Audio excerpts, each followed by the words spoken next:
പ്രഭാത പൂജകൾക്കായി ശാന്തിക്കാരൻ എത്തിയപ്പോഴാണ് മോഷണ വിവരം അറിയുന്നത്.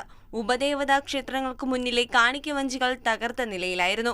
പണം അപഹരിച്ചതിനു പുറമെ ഗണപതി ക്ഷേത്രത്തിന്റെ വാതിൽ തകർത്തു. പ്രഭ പുറത്തേക്കെറിഞ്ഞു. നാഗരാജാവിന്റെ വിഗ്രഹവും ഇളക്കി മാറ്റി. ദേവീക്ഷേത്രത്തിലെ ചുറ്റു അമ്പലങ്ങളുടെ വിഗ്രഹങ്ങളും വഞ്ചിയും സാമൂഹ്യ വിരുദ്ധരും നശിപ്പിച്ച് ആ പവിത്രമായ ഈ ക്ഷേത്രത്തിന് വളരെയധികം പ്രയാസങ്ങളും ബുദ്ധിമുട്ടുകളും ഭക്തർക്ക് ഉണ്ടായിരിക്കുകയാണ്. ഈ ചുറ്റുപാടുള്ള ദേവി ഭക്തർക്കൊക്കെ മാനസികമായിട്ടും ഒക്കെ വളരെ വിഷമമുണ്ടാക്കുന്ന ഒരു പ്രവർത്തനമാണ് ഈ ക്ഷേത്രത്തിൽ നടന്നിട്ടുള്ളത്. ക്ഷേത്രത്തിലെ CCTVയുടെ ദിശ മാറ്റിയതിനാൽ ആരുടെയും ദൃശ്യങ്ങളില്ല. 25,000-ൽ അധികം രൂപയുടെ നാശനഷ്ടം കണക്കാക്കുന്നു.